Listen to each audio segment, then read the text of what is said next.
Mummy Daddy Fashions. Exclusive ready-made dresses, kids wear, ladies wear and sarees showroom.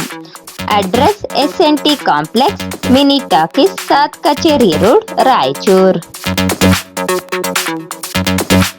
ತಾಲೂಕಿನ ಶಕ್ತಿನಗರದ ಕರ್ನಾಟಕ ವಿದ್ಯುತ್ ನಿಗಮದ ಪ್ರಾಥಮಿಕ ಮತ್ತು ಪ್ರೌಢಶಾಲೆ ಸರ್ಕಾರಿ ಶಾಲೆಯಾಗಿದ್ದರೂ ಖಾಸಗಿ ಸಂಸ್ಥೆಗೆ ವಹಿಸಿಕೊಟ್ಟ ನಂತರ ಕನ್ನಡ ಮಾಧ್ಯಮವನ್ನು ಸಂಪೂರ್ಣವಾಗಿ ಮುಚ್ಚಿದ್ದಾರೆ. ಕೂಡಲೇ ಮಾನ್ಯತೆ ರದ್ದುಪಡಿಸಬೇಕು ಎಂದು ಜಿಲ್ಲಾ ಕನ್ನಡ ಕ್ರಿಯಾ ಸಮಿತಿ ವತಿಯಿಂದ ಜಿಲ್ಲಾಧಿಕಾರಿ ಕಚೇರಿ ಅಧಿಕಾರಿಗೆ ಮನವಿ ಸಲ್ಲಿಸಿದರು. ಶಕ್ತಿನಗರದ ಕರ್ನಾಟಕ ವಿದ್ಯುತ್ ನಿಗಮದ ಪ್ರಾಥಮಿಕ ಮತ್ತು ಪ್ರೌಢಶಾಲೆ ಸರ್ಕಾರಿ ಶಾಲೆಯನ್ನು 2008ರಲ್ಲಿ ದಯಾನಂದ ಆಂಗ್ಲೋ ವೇದಿಕ್ ಸಂಸ್ಥೆಗೆ ಗುತ್ತಿಗೆ ನೀಡಿತ್ತು. ಎಲ್ಕೆಜಿಯಿಂದ 10ನೇ ತರಗತಿಯವರೆಗೆ ಕನ್ನಡ ಮಾಧ್ಯಮವನ್ನು ಪ್ರತಿ ವರ್ಷ ಒಂದೊಂದಾಗಿ ಮುಚ್ಚುತ್ತಾ ಬಂದಿದೆ. ಇದೀಗ 10ನೇ ತರಗತಿಯವರೆಗೆ ಸಂಪೂರ್ಣವಾಗಿ ಕನ್ನಡ ಮಾಧ್ಯಮ ಮುಚ್ಚಿದ್ದಾರೆ. ಕೇವಲ ಇಂಗ್ಲಿಷ್ ಮಾಧ್ಯಮ ಮಾತ್ರ ನಡೆಸುತ್ತಿದ್ದಾರೆ ಎಂದು ದೂರಿದರು. ಕನ್ನಡ ಮಾಧ್ಯಮದ ಅನುಮತಿ ಪಡೆದು ಇಂಗ್ಲಿಷ್ ಮಾಧ್ಯಮ ಶಾಲೆ ನಡೆಸುತ್ತಿದ್ದಾರೆ. ಸರ್ಕಾರಿ ಸಂಸ್ಥೆಯಾಗಿದ್ದು ಶಾಲೆಯನ್ನು ಗುತ್ತಿಗೆ ನೀಡಿ ಕನ್ನಡ ಮಾಧ್ಯಮವನ್ನು ಬಂದ್ ಮಾಡಿದ್ದಾರೆ. ಕನ್ನಡ ಬಂದ್ ಮಾಡಲು ಗುತ್ತಿಗೆ ನೀಡಲಾಗಿದೆ ಎಂದು ಆರೋಪಿಸಿದರು. ಕಳೆದ 3 ವರ್ಷಗಳಿಂದ ಡಿಡಿಪಿಐ ಅವರಿಗೆ ಮನವಿ ಸಲ್ಲಿಸಿದರೂ ಇದುವರೆಗೂ ಕ್ರಮ ವಹಿಸಿಲ್ಲ. ಅವರು ಶಾಮೀಲಾಗಿದ್ದಾರೆ ಎಂದು ಶಂಕೆ ವ್ಯಕ್ತಪಡಿಸಿದ್ದಾರೆ. ಕೂಡಲೇ ಕ್ರಮ ಕೈಗೊಳ್ಳದ ಡಿಡಿಪಿಐ ವಿರುದ್ಧ ಕರ್ತವ್ಯ ಲೋಪದಡಿ ಅಮಾನತ್ ಮಾಡಬೇಕು, ಪುನಃ ಕನ್ನಡ ಮಾಧ್ಯಮ ಆರಂಭಿಸಬೇಕು ಎಂದು ಒತ್ತಾಯಿಸಿದರು. ಗುತ್ತಿಗೆ ನೀಡಿದ ಕಾರಣದಿಂದ ಆ ಡಿಎವಿ ಸಂಸ್ಥೆಯವರು ಅನಿವಾರ್ಯವಾಗಿ ಇಂಗ್ಲಿಷ್ ಮಾಧ್ಯಮದಲ್ಲಿ ಪ್ರವೇಶ ಪಡೆದಿದ್ದಾರೆ.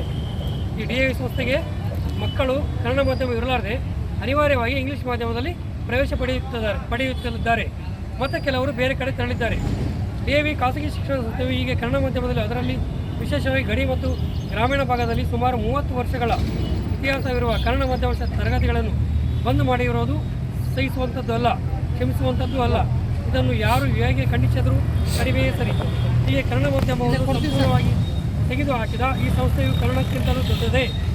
ಕನ್ನಡ ಭಾಷೆಯು ಮುಖ್ಯವೋ ಅಥವಾ ಈ ಶಿಕ್ಷಣ ಸಂಸ್ಥೆಯು ಮುಖ್ಯವೋ ಎಂಬ ಪ್ರಶ್ನೆ ಕಾಡುತ್ತಿದೆ.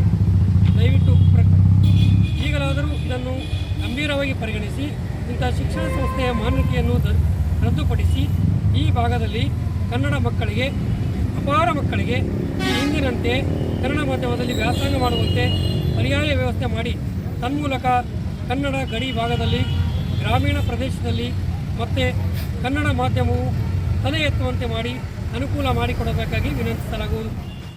ಈ ಸಂದರ್ಭದಲ್ಲಿ ಅಧ್ಯಕ್ಷ ಮಲ್ಲಿಕಾರ್ಜುನ, ರಾಮಲಿಂಗಪ್ಪ ಕುಣಸಿ, ಸಿದ್ದರಾಮಪ್ಪ ಮಾಲಿಪಾಟೀಲ್, ಹನುಮೇಶ್ ಗೂಳಿ, ರುದ್ರಯ್ಯ ಗುಣಾರಿ, ವೀರಭದ್ರಯ್ಯ ಸ್ವಾಮಿ, ಮಹೇಂದ್ರ ಸಿಂಗ್, ಕೆ ವೀರೇಶ್ ಬಾಬು, ರಫೀಕ್ ಅಹಮದ್, ಮಲ್ಲಿಕಾರ್ಜುನ ನಡುಮನಿ, ಬಶೀರ್ ಅಹಮದ್ ಹೊಸಮನಿ, ರಾಮಣ್ಣ ಮ್ಯಾದರ್ ಸೇರಿ ಅನೇಕರಿದ್ದರು.